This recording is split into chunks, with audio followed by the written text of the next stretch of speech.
और कुछ पूछना चाहेंगे?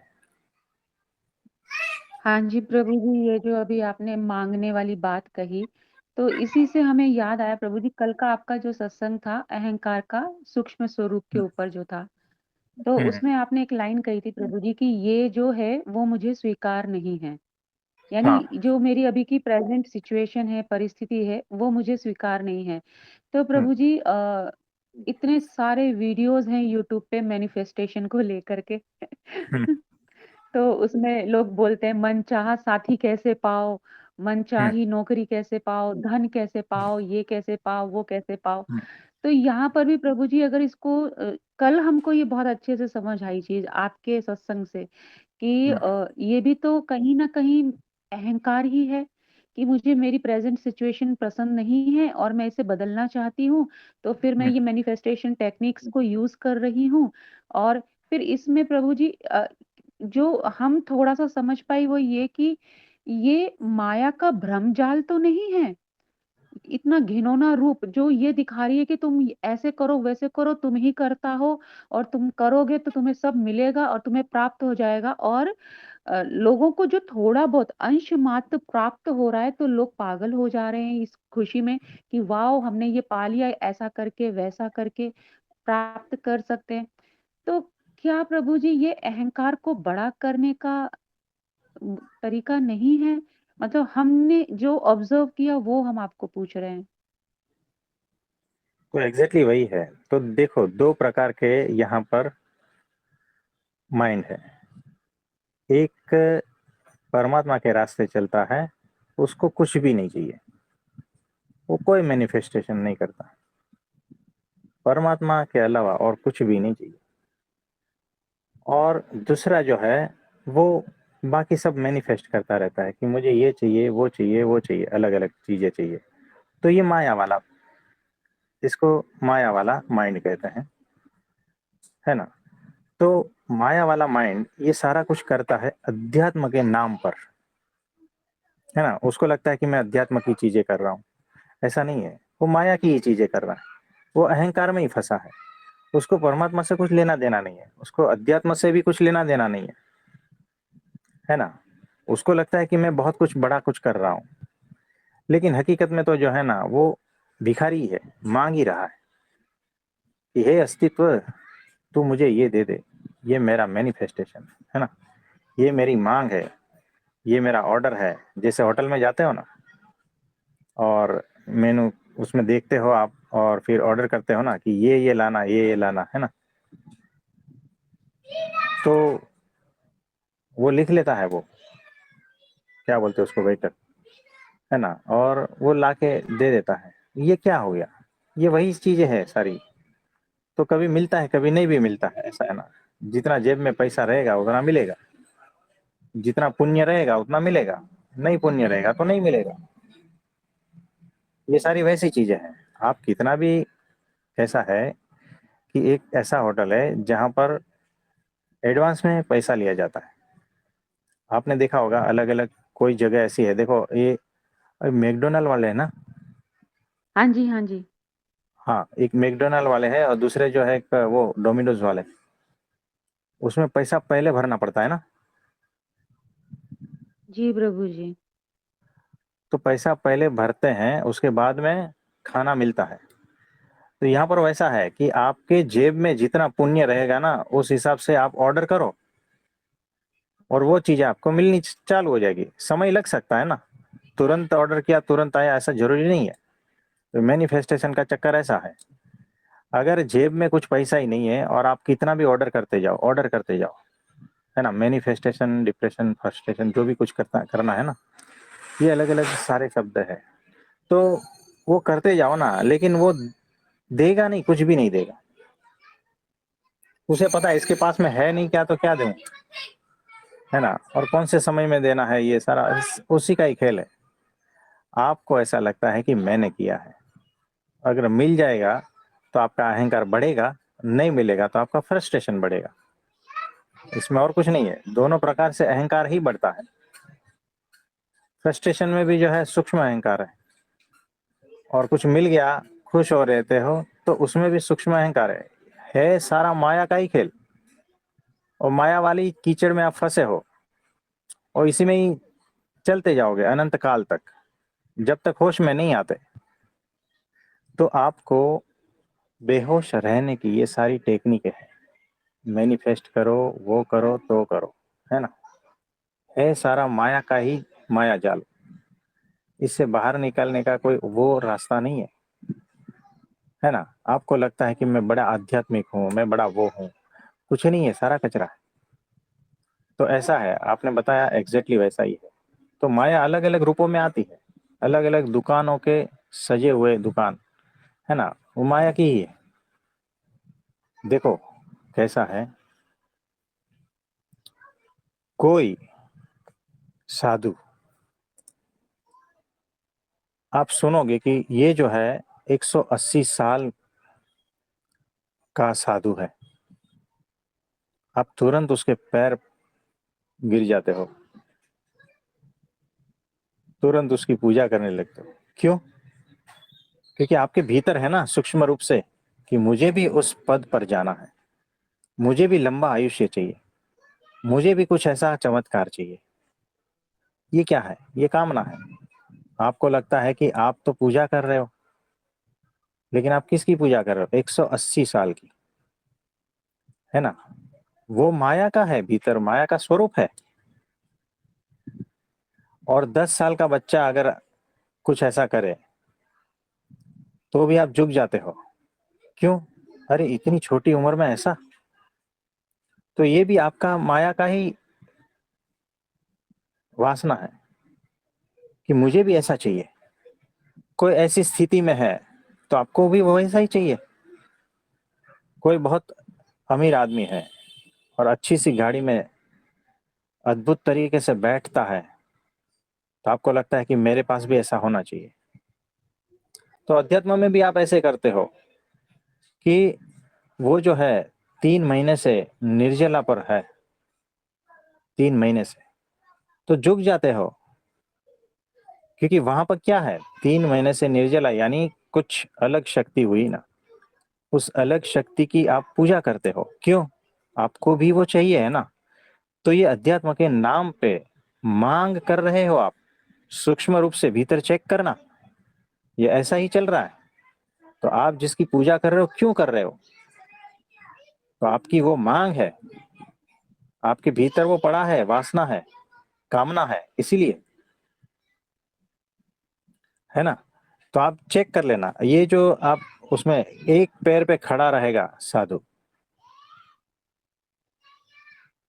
आप ऐसा नहीं कर सकते, इसीलिए आप उसकी पूजा करते हो।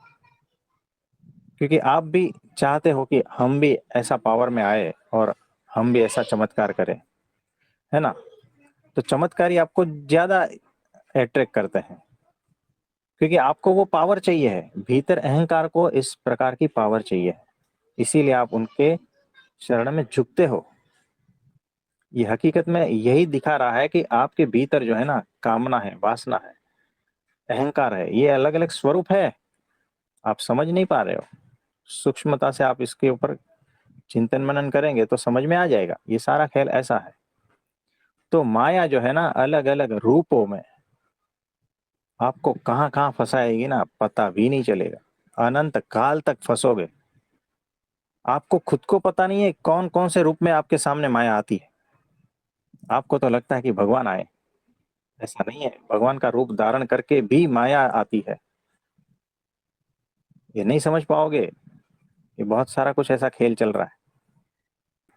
अक्षर ब्रह्म सत्पुरुष, वही हमें इस कीचड़ से निकालेगा, वही समर्थ है, क्योंकि वो हमेशा से माया से पार के हैं। तो जो माया वाले हैं ना, वो आपको ऐसे ही देंगे, एफर्मेशन, डिफर्मेशन, सिफर्मेशन, है ना। तो माया वाले सारे गुरु ऐसा सिखाएंगे। माया वाले गुरु आपको ये सिखाएंगे कि आप शक्तियों को कैसे एकत्रित करें। ये क्या हुआ, आपको कुछ एकत्रित करना है, चाहे आप धन एकत्रित करो या शक्तियां, एक ही हो, यही ना बात है। तो माया का ही प्रकार है ना, यानी कुंडलिनी जगाओ और कुछ पा लोगे। ये क्या हुआ, ये माया वाली ही बात है। तो माया वाले गुरु आपको इस तरह से फंसाएंगे, आपको पता ही नहीं है माया किस रूप में आती है, कुंडलिनी की रूप में आती है। आप समझ पा रहे हो? जी। ये सारा खेल ऐसा ही चल रहा है। आपको कुछ पाना है, आपको कुछ हासिल करना है, आपको कुछ अचीव करना है, ये सारा खेल माया का है। तो आपने जो बताया ना ये मैनिफेस्टेशन, वो इसी का ही प्रकार है। और भयंकर छद्म वेश में जो है ना माया आपके सामने आती है और किस तरह से आपको बर्बाद करती है ना, ये सारा कुछ खेल चल रहा है ना, बड़ी अद्भुत तरीके से। क्या बात है, कितनी अद्भुत माया है। माया को मेरा नमन। तो इसमें और कुछ पूछना चाहेंगे आप? हाँ जी प्रभु जी, अभी आपने जो कहा उससे तो हमारे अंदर एकदम खलबली मच गई है। तो प्रभु जी, जैसे आपने बताया कि आपका एक बहुत इंपॉर्टेंट पॉइंट था प्रभु जी, कि आपके जो संचित पुण्य हैं उसके बदले हम्म। में ये आपके मैनिफेस्टेशन कंप्लीट हो रहे हैं, जो हो रहे हाँ हैं। हाँ, यानी कि बराबर। जो हमने हमारे पुण्य इतने दुर्लभ पुण्य इकट्ठे हुए, उसको हम ये जो हाँ। छोटी छोटी सी चीजों को मांगने में वेस्ट करे जा रहे हैं, जबकि उसके बदले में हमें हम्म। परमात्मा प्राप्ति हो सकती थी, कुछ मतलब भगवत प्राप्ति का मार्ग पे हम चल सकते थे, चीजें हो सकती थी। तो हम ऐसे बहकावे में आकर के और हम्म। ये लालसा और वासना में पड़ के कितना बड़ा नुकसान कर रहे हैं, और ये कितना जाल फैलाया गया है और हम उसमें फंस रहे हैं। हाँ जी, एग्जैक्टली ऐसा ही है। तो देखो, ये कैसा है कि एनर्जी जो है ना वो अलग अलग रूप धारण कर सकती है, लेकिन टोटल अमाउंट ऑफ एनर्जी जो है ना वो उतनी ही रहती है। यानी कैसा है कि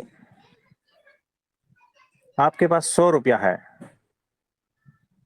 तो उसका 10 रुपए का आपने गन्ने का जूस पी लिया, 10 रुपए का वड़ा पाव खा लिया, फिर 10 रुपया किसी को दान दे दिया, फिर 10 रुपया आपका गिर गया। ऐसे अलग अलग प्रकार से वो चला जाता है। फिर 2 दिन के बाद में आपके पास कुछ भी नहीं है ना, तो आप भूखे हो, तो आप क्या करोगे? यानी आपके पास कुछ है ही नहीं, फिर आप कितना भी कुछ भी करो ना, अस्तित्व से मांगो ये वो, लेकिन है ही नहीं। तो दुकान पे जाओगे और आपके जेब में कुछ भी है ही नहीं, वो क्या देगा आपको? यानी वो बोलता है कि कुछ नगद लाओ, यानी एनर्जी फॉर्म में आपके पास कुछ नहीं है। ये जो आपके पास पुण्य कर्म है ना वो भी एनर्जी फॉर्म में है, और पाप कर्म जो है ना वो भी एनर्जी फॉर्म में है। ये दोनों का भुगतान होता है। तो आपने फालतू की चीजों में अगर अपना पुण्य कर्म खर्च कर दिया है, तो परमात्मा आपके जीवन में आए, उसको पहचानने के लिए जो एनर्जी चाहिए थी, जो पुण्य कर्म चाहिए था, वो बचेगा नहीं। फिर पाप कर्म का जब उदय होगा, तो आप कुछ भी कर लो ना, आपका मैनिफेस्टेशन होगा ही नहीं। आप कुछ भी कर लो, अब पाप में जब उदय होता है तब दुख आता है, तब उस दुख से छूटने का आप कितना भी मैनिफेस्टेशन कर लो, एफर्मेशन डिफर्मेशन सब कुछ कर लो, जब उसका उदय होता है तो वो भुगतना है। आपके पास वो कर्म है ही नहीं जिसकी वजह से आपको सुख प्राप्त हो। आपके पास उस कर्म है ही नहीं जिसकी वजह से आपको पैसा प्राप्त हो, धन प्राप्त हो, अच्छे फैमिली प्राप्त हो, अच्छा इंसान प्राप्त हो। ये कुछ नहीं है, खत्म हो चुका है। तब क्या करोगे? है ना? तो ये सारा कुछ खेल है ना भीतर, यानी हमारे जो संचित कर्म है या जो भी है उसके हिसाब से है, बाकी कुछ नहीं है। और उसका उदय होना है, जैसे पुण्य कर्म का उदय होना है, और आपने मैनिफेस्ट कर दिया कि ये सारा कुछ मिले, और उस हिसाब से बाय चांस मिल जाता है, तो आप खुश हो जाते हो ना कि देखो मेरी वजह से हुआ। अब ये अहंकार इतना परफेक्ट मजबूत हो गया ना, इसको निकाल नहीं पाओगे। तो ये सारा जो है ना माया का चक्कर है, उसी में और उलझाएगा, उसी में और फंसाएगा। ये ऐसा है। तो राह दिखाने वाला कोई नहीं है, माया के गुरु है, माया में ही लेके जाएंगे। माया से पार का अक्षर ब्रह्म सत्पुरुष चाहिए जीवन में। तो सारा खेल देख लेना, आपके जीवन में आप जो भी कुछ कर रहे हो ना, सारा खेल आपका अध्यात्म भी जो है ना, माया वाला अध्यात्म है। बहुत सूक्ष्म बातें हैं, गहराई से चिंतन मनन जब तक नहीं करोगे तो पकड़ में भी नहीं आएगी। ये ऐसी बातें हैं। तो इसमें और कुछ पूछना चाहोगे? नहीं प्रभु जी, बहुत बहुत धन्यवाद। ये तो इस तरीके से हुआ कि हम ना अपने पुण्यों का प्रीपेड बिल पे कर रहे हैं और उसके बदले में तुच्छ वस्तुओं का, धूल का संग्रह कर रहे हैं बस, और कुछ नहीं। तो बहुत हाँ, बहुत ये धन्यवाद ऐसा ही प्रभु है। जी, आपने बहुत ये गहराई से समझाया। ये ऐसा जी। ही है कि वो जो छोटा बच्चा है, 100 रुपए की नोट है ना, 10-10 वाली 10 नोट लेके जाता है। एक जगह जाता है तो बोलता है 10 रुपए का मुझे ये धूल दे दो, दे दिया। 10 रुपए का ये पत्थर दे दो, दे दिया। 10 रुपए के गाय का गोबर दे दो, दे दिया। है ना, ये रंगीन रंगीन पत्थर है, इकट्ठा करता है, 10 रुपए का वो दे दिया। कौड़ियाँ दे दी कुछ, है ना। फिर सब खर्च हो गया, फिर उसको भूख लगती है, अब क्या करे? है ना, तो सारा कुछ खर्च कर दिया है अपनी बेवकूफी की वजह से। यानी वो बच्चे को अच्छा लगता था, वो गाय का गोबर भी अच्छा लगता था उसको, पत्थर रंगीन वो भी अच्छे लगते थे, है ना। सब कुछ अच्छा लगता था उसको तो। लेकिन जब होश आता है तब पता चलता है कि मैंने मेरा पुण्य कहाँ खत्म कर दिया। मैंने जो मेरे पास पैसे थे वो कहाँ खर्च कर दिए। अब मैं रो रहा हूँ, परमात्मा मिल नहीं रहा है। आप समझ पा रहे हो? और जो दुखी होता है वो अच्छे कार्य कैसे कर सकता है, पुण्य का कार्य कैसे कर सकता है? जो खुद दुखी है, जो फ्रस्ट्रेशन पीड़ा में है, जो अहंकार से भरा है, जो ईर्ष्या से भरा है, वो अच्छा कार्य कैसे कर सकता है, पुण्य का कार्य कैसे कर सकता है बताओ? उसकी बुद्धि भी वो भ्रष्ट हो जाती है। तो कोई पुण्य का कार्य नहीं होता है उससे, और पुण्य बढ़ते भी नहीं है। और पाप कर्म ये चक्कर चालू रहता है। तो कितना फंस गया। अगर एक गुरु ने उसको इस तरह से मिसगाइड कर दिया, बात खत्म हो गई। जीवन भर के लिए, अनंत जन्मों के लिए वो तो गया। आप समझ पा रहे हो? जी प्रभु तो जी। ऐसा है। तो देखो, जी प्रभु जी। मांगो और मिलेगा, है ना। ये वाले गुरु जो है ना, माया वाले गुरु है। आपको कुछ पाना है ना, तो वो जो दिखाएंगे वो वाले, वो भी माया वाले। तो सूक्ष्म रूप से माया कहाँ कहाँ है आपको पता भी नहीं चलेगा, ढूंढना पड़ेगा, बहुत सूक्ष्म है। आप इतने बेहोश हो, पता भी नहीं चलता है अंदर भीतर क्या क्या पड़ा है और आप किस तरह से जीवन जी रहे हो, है ना। तो मोक्ष कैसे होगा, आत्यंतिक कल्याण कैसे होगा, जब सारे चक्कर से बाहर आ जाओगे। पहले चक्कर तो पता चलने चाहिए, है ना। तो ये जो चक्कर का चक्कर है ना, चक्र, ये चक्र, वो चक्र, हीलिंग चक्र, है ना, ये फीलिंग चक्र, ये सारा कुछ, उससे बाहर आ जाओ। तो और कुछ कहना चाहेंगे? नहीं प्रभु जी, बहुत बहुत धन्यवाद आपका।